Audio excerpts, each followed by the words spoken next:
El movimiento del 68 no se dio a partir de una única causa. Fueron varios los factores los que se involucran en su desarrollo y estallido.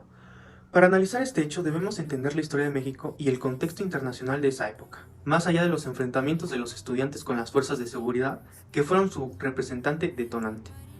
Algunas de las causas fueron el 22 de julio de 1968, estudiantes del IPN y de la preparatoria Isaac Ochoa Terena se enfrentan con dos grupos porriles que los instigaban. Estos grupos se hacían llamar los Ciudadelos y los Arañas. Los granaderos intervinieron en el enfrentamiento e hirieron a varios estudiantes arrojándoles piedras. Este hecho fue el disparador de la serie de marchas. Desigualdad y falta de representación. El crecimiento económico que atravesaba el país en aquella década no se tradujo en una distribución de la riqueza correctamente. Eso sumado que desde la Segunda Guerra Mundial, mayoritariamente las clases bajas eran las víctimas de las fuerzas de seguridad del país, también un factor extra fue que los jóvenes estudiantes de la clase media no encontraban un representante entre las figuras y espacios políticos de la época. Estos dos factores sociales fueron protagonistas de las movilizaciones de aquellos días del 68. En el contexto internacional está los estudiantes también que encabezaban una serie de movilizaciones que tenían diversos objetivos, por ejemplo como el fin de la guerra de Vietnam de los Estados Unidos o el intento de liberación de un socialismo masivo en Checoslovaquia. Lo ocurrido en México no fue un hecho aislado, sino un ejemplo más de que jóvenes quisieron tener su protagonismo en una serie de transformaciones o revoluciones que consideraban las necesarias para la sociedad. Aquí cerca tuvimos un movimiento por aquellos años que fue el inspirador para diversos jóvenes en distintas partes del mundo, también occidental. Fue la Revolución Cubana encabezada por Fidel Castro. Era un ejemplo de que la revolución sí era posible en cualquier lugar. La masacre de Tlatelolco es conocida como una de las matanzas más grandes en la historia de México, cometida contra la fuerza estudiantil de la época, 1968, quienes protestaban de forma masiva en rechazo a las políticas del gobierno del presidente Díaz Ordaz.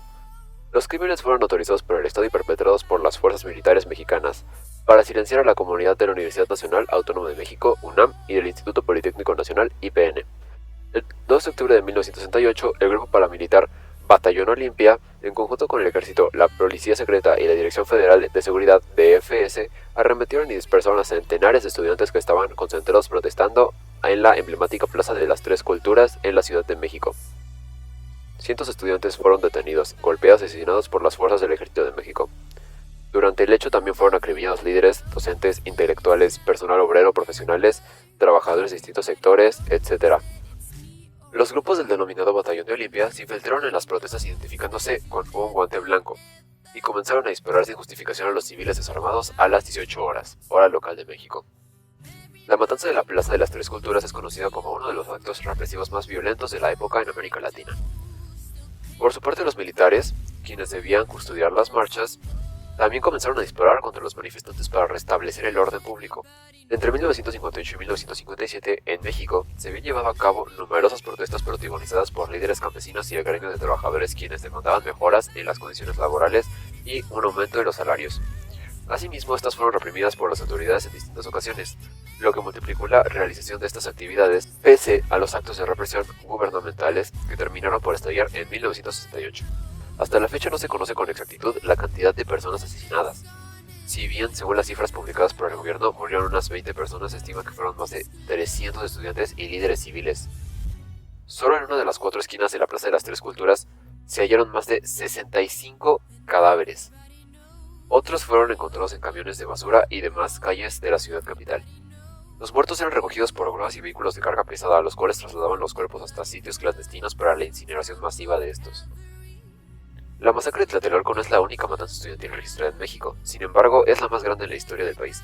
Actualmente es referente de información para recordar y conmemorar la lucha democrática de las corrientes populares de América Latina. En tanto han transcurrido más de 50 años de los acontecimientos, no obstante es en 2005 que se reconoce el hecho como un genocidio y crimen de lesa humanidad. Además, ese mismo año la Fiscalía Especial para Movimientos Sociales y Políticos del pasado indicó las investigaciones para apresar a los responsables, pero la justicia determinó inconsistencia en las pruebas presentadas, por lo que hasta ahora no existe nadie procesado por esa matanza. El movimiento estudiantil de 1968 fue una explosión política que dejó honda huella en el país. Aunque se han estudiado poco sus consecuencias, es evidente que el movimiento cristalizó en cambios institucionales. La reforma política de 1977, la creación de la Comisión de Derechos Humanos de 1990, Hubo otra consecuencia menos edificante del movimiento de 1968. Me refiero al trauma de la masacre de Tlatelolco y cómo fue procesada la experiencia por los estudiantes de aquella época. Las balas del ejército y la policía no solo dañaron los cuerpos de los asistentes del 2 de octubre, también destruyeron las ideas, las actitudes y las expectativas de toda una generación de estudiantes.